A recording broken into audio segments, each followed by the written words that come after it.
Au sommaire de l'actualité, ce dimanche, la peur des Ouagalais d'être à nouveau inondés par les eaux de pluie. C'est ainsi à chaque saison pluvieuse car les caniveaux de la capitale sont obstrués par les ordures et parfois transformés en dépotoirs publics. Triste constat dans ce journal.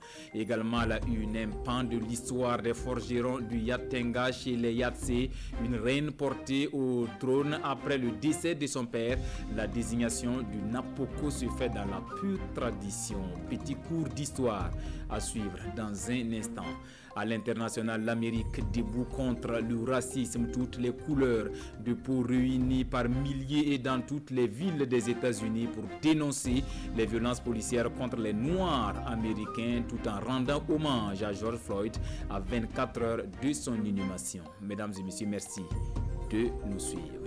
Cap sur Ouaïguia pour le point de vue de la majorité sur la préoccupation du peuple burkinabé, crise sécuritaire et sanitaire, cohésion sociale, élections présidentielles et législatives couplées de novembre 2020. Face à ces militants de la région du Nord, l'APMP s'explique en présence des hommes des médias Issoufou Kabouri et Abdoul Rasmane Zongo. Compte rendu.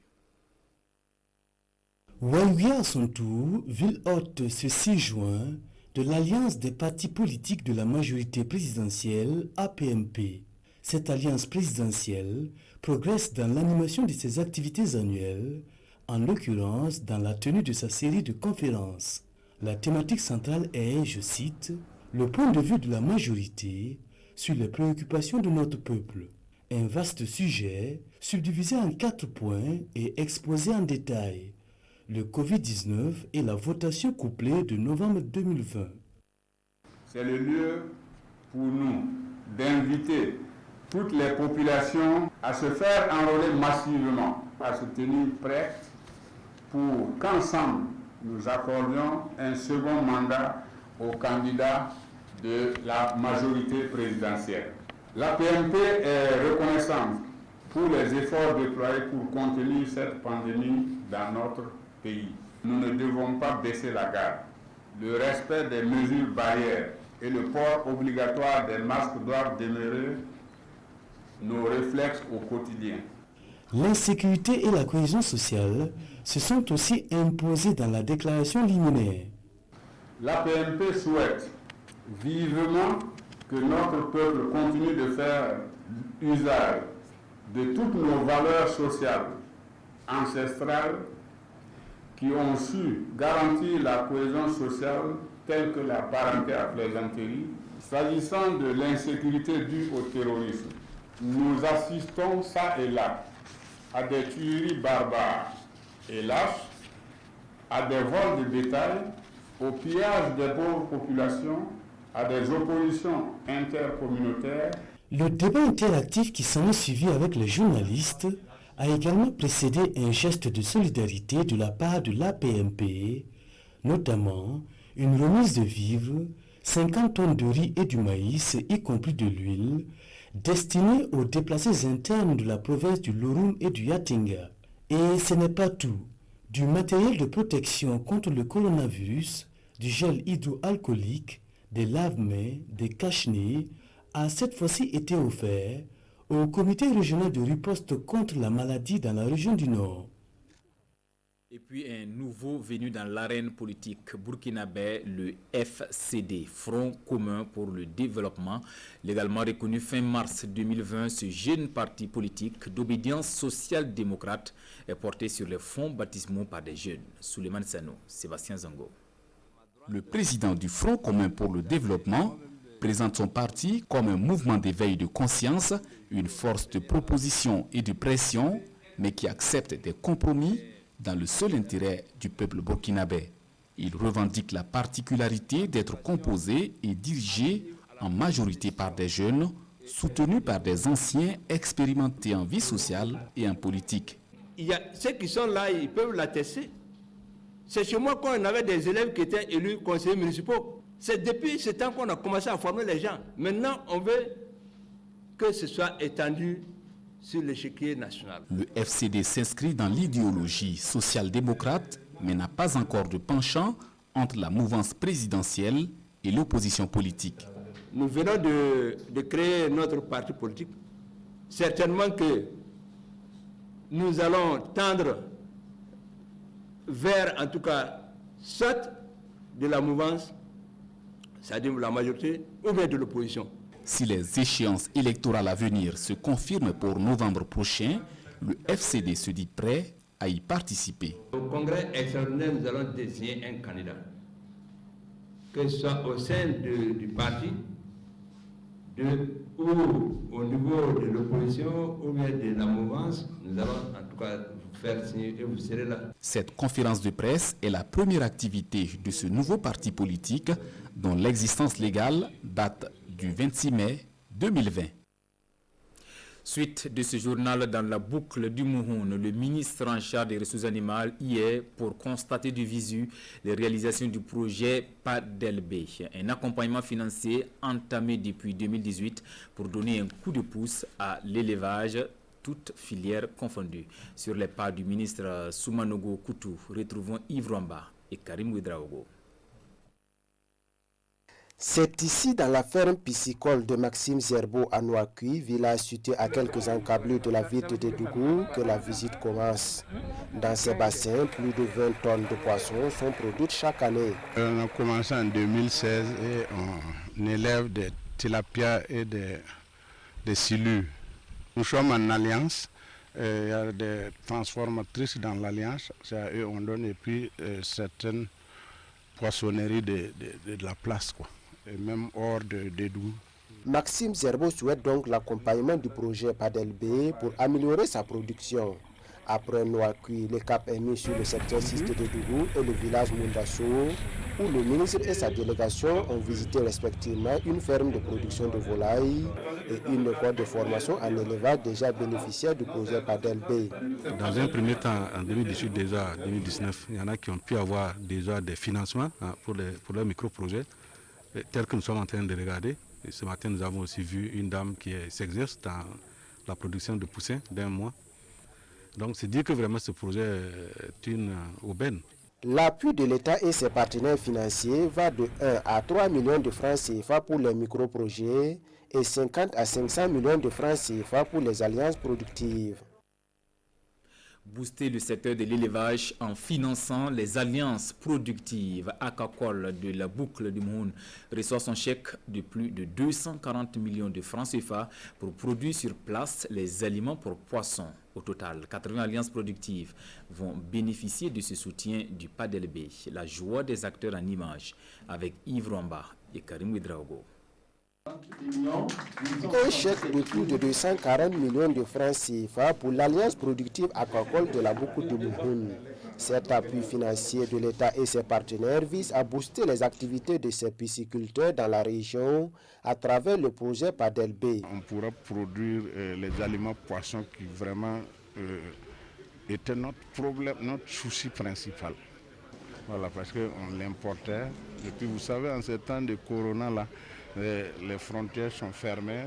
Les poissons étaient même en train de mourir. Donc, à partir de maintenant, là, on est sûr et certain qu'on va produire les aliments et qu'on n'aura pas de problème. Le projet qu'on a ici, c'est plus de 400 millions. Le PADELB va injecter plus de 200 millions de subventions pour permettre à ces acteurs-là de développer leur business. Donc, il faut que les gens se mettent au sérieux dans ce qu'ils ont dit qu'ils veulent faire. En plus de l'alliance productive aquacole de la boucle de Mouhoun, d'autres micro-projets de la région ont reçu des prêts bancaires avec une subvention du projet PADELB à hauteur de 50%. Nous avons en tout 80 alliances productives qui vont voir au-delà de 2 milliards de francs CFA que nous allons injecter en élevage. C'est comme nous avons dit que c'est un secteur qui, depuis longtemps, n'a pas eu accès au financement classique des banques. Avec Coris Bank et la Banque mondiale, nous avons pu voir comment faciliter l'accès au financement des producteurs. Donc, non seulement il y a le prêt qu'ils prennent, et en plus, le projet intervient pour 240 millions pour leur permettre de développer. Et ça, c'est un projet dans le domaine de la pisciculture, depuis la production jusqu'à la commercialisation en passant par la transformation. C'est une des premières dans notre secteur. Lancé en 2018, ce projet va coûter environ 45 milliards de francs CFA à l'État burkinabé et ses partenaires. Vous l'avez constaté, la saison des pluies s'installe progressivement. Que de joie, mais elle est parfois de courte durée car il y a risque d'inondation à Ouagadougou. Les caniveaux obstrués par les ordures drainent les eaux de pluie dans des concessions.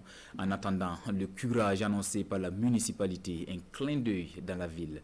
Des caniveaux devenus des dépotoirs publics. Ali Doubadini et Vincent Kendelbiogo, reportage. Ouagadougou est-il prêt à recevoir les premières grandes pluies de la saison?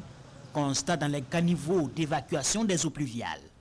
En attendant les fortes pluies, les caniveaux sont ouverts à différents types de déchets.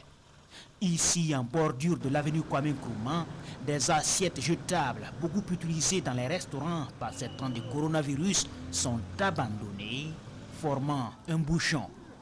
Certains déchets finissent dans les grands canaux, comme c'est le cas ici à Koulouba, ou encore là, vers la cité Androa. Selon le responsable à l'assainissement de Ouagadougou, la commune s'est mise à la tâche pour vider ces caniveaux. Nous sommes déjà sur pied.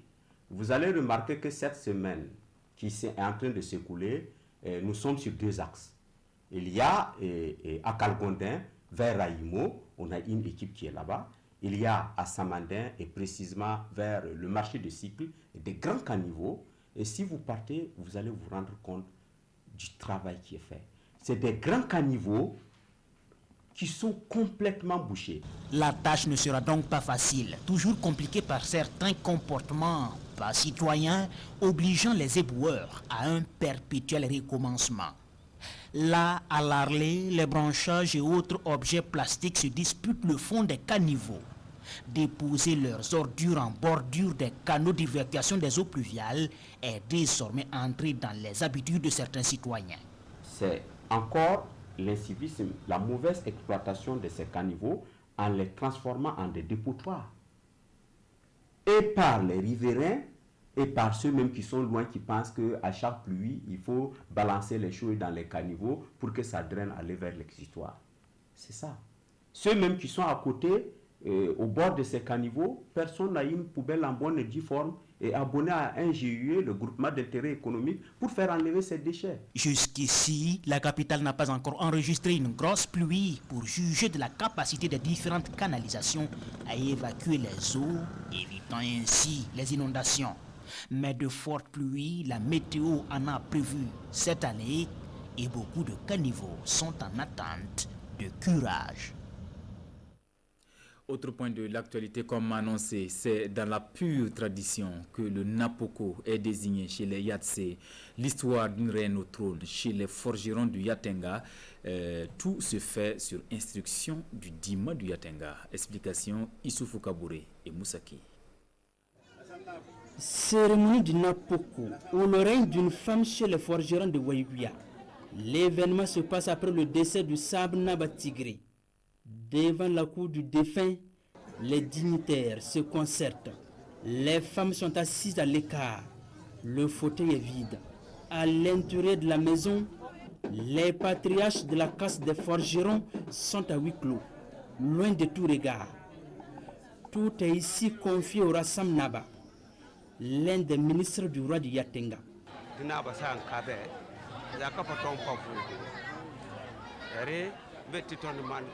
À la mort du chef, les rites doivent continuer. Nous faisons un choix parmi les filles du défunt. C'est là pour faciliter la récupération du pouvoir après.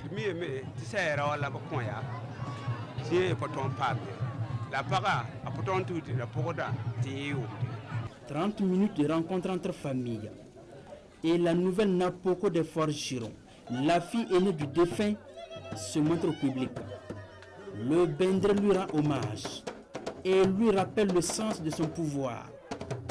Les ministres du roi du Yatenga, la famille des forgerons, les neveux et les nièces lui apportent leurs salutations.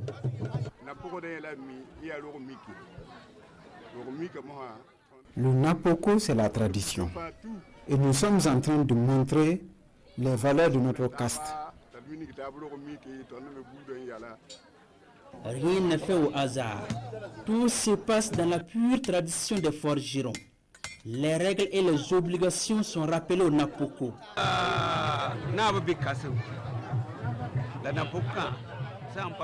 Le Napoko, qui est la fille aînée du défunt Naba, doit être une femme sage. Sinon, le conseil fera appel à sa petite sœur. Une fois qu'elle prend le pouvoir, elle ne doit plus se rapprocher de son mari. Dans le temps, c'était obligatoire de raser la tête et le coiffer. Maintenant, avec ce qu'on appelle le modernisme, il y en a qui disent, bon, si vous ne voulez pas vous raser la tête, vous payez une certaine somme symbolique pour éviter ça. Tout s'accomplit devant elle. Mais pour le moment, elle n'a pas le droit à la parole. Après salutation, allégeance, le Napoko reçoit la maison de son défunt père. Son pouvoir vient d'être légitimé et maintenant, elle peut s'exprimer. J'ai besoin de l'appui de tous pour une bonne gestion. Je souhaite la paix, la santé pour tout le monde. De l'avis des dignitaires, le pouvoir du Napoko ne doit pas dépasser une année. Dans l'ombre, les prétendus candidats au trône se préparent. Mais en attendant, les Yarsi, les Gourmatiers et les Samo peuvent faire la cour au Napoko comme le veut la tradition ou le Rakiri. Dans tout autre registre, le Sahel joue la carte de la prudence face à la pandémie du nouveau coronavirus et pour la promotion des gestes barrières, le consortium solidaire suisse offre des dispositifs de lavage de mains, du gel hydroalcoolique et des masques de protection aux confessions religieuses de la ville de Dori. Albert Nibier, Pini Degnano. Le consortium solidaire suisse, l'Union fraternelle des croyants de Dori, remet ici de quoi prévenir la maladie à coronavirus aux différentes confessions religieuses de la ville de Dori. Des kakemonos, des panneaux de sensibilisation en langue locale, des dispositifs de lave-mains et des milliers de cachinets sont offerts. Les prières ou autres rencontres dans ces communautés rassemblent beaucoup de personnes. Donc, dans ce contexte actuel où nos cibles rencontrent des problèmes, peuvent avoir des difficultés pour trouver du matériel pour la prévention, mais aussi pour la protection, ce geste entre en lice pour les aider à avoir des facilités et éviter la propagation, les protéger, mais aussi protéger ceux qui viennent dans ces différents milieux-là. Un geste louable selon les bénéficiaires qui, selon eux, va les permettre d'éviter la contagion de la maladie. Ce don est précieux en ce qu'il nous permettra de continuer à nous protéger, à prévenir la contagion de cette maladie, le coronavirus. Audit des responsables du consortium solidaire suisse UFC Dori, en plus des confessions religieuses de la ville de Dori, les forces de défense et de sécurité ainsi que d'autres structures ont bénéficié de l'aide du consortium dans le cadre de contrer la pandémie dans la région. Dans l'actualité internationale, le monde, durement éprouvé par le Covid-19 dû à l'arrêt des activités, les acteurs culturels reprennent du service. Plusieurs pays annoncent la réouverture progressive de leurs lieux culturels et touristiques. Suivons. Le musée du Prado ouvre aujourd'hui à Madrid et l'exposition s'appelle « Se retrouver ». Tout un symbole après le confinement et le musée revient d'une façon inoubliable avec une exposition unique des 250 œuvres les plus remarquables de sa collection. C'est aujourd'hui aussi que le château de Versailles a rouvert ses portes après une fermeture inédite depuis celle de la déclaration de guerre en septembre 1939. Le confinement a mis à mal son modèle économique car 80% des 8 millions de visiteurs annuels venaient de l'étranger et seront absents.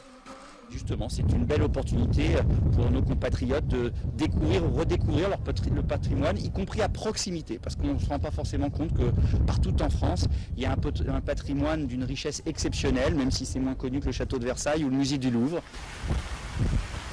La chance dans cette période de crise, c'est que le palais du Roi Soleil pourra être redécouvert autrement et mieux en plus petits groupes. C'est donc le moment de réserver. L'Amérique rend hommage à George Floyd. À quelques heures de son inhumation, des milliers d'Américains ont défilé contre le racisme tout en dénonçant les violences policières contre les Noirs américains. Regardez. En finir avec le racisme, un slogan brandi devant la Maison-Blanche par ces milliers de manifestants réunis à Washington pour rendre hommage à George Floyd et dénoncer les violences policières contre les Noirs américains. Un rassemblement pacifique, idem à New York, dans les cortèges, toutes les couleurs de peau réunies derrière une même cause. Malgré les risques sanitaires, les manifestants souhaitent être présents pour marquer l'histoire.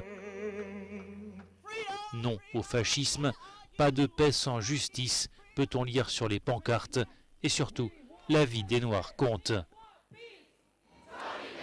Washington, New York, Chicago ou encore sur le Golden Gate Bridge à San Francisco, jamais la foule ne s'était autant réunie depuis le 25 mai, quand George Floyd est mort asphyxié dans une rue de Minneapolis, après avoir été plaqué au sol pendant près de 9 minutes par un policier agenouillé sur sa nuque.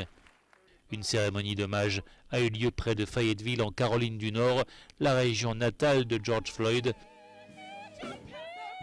Son cercueil doré devait être acheminé ce dimanche vers Houston au Texas, avant l'inhumation prévue demain.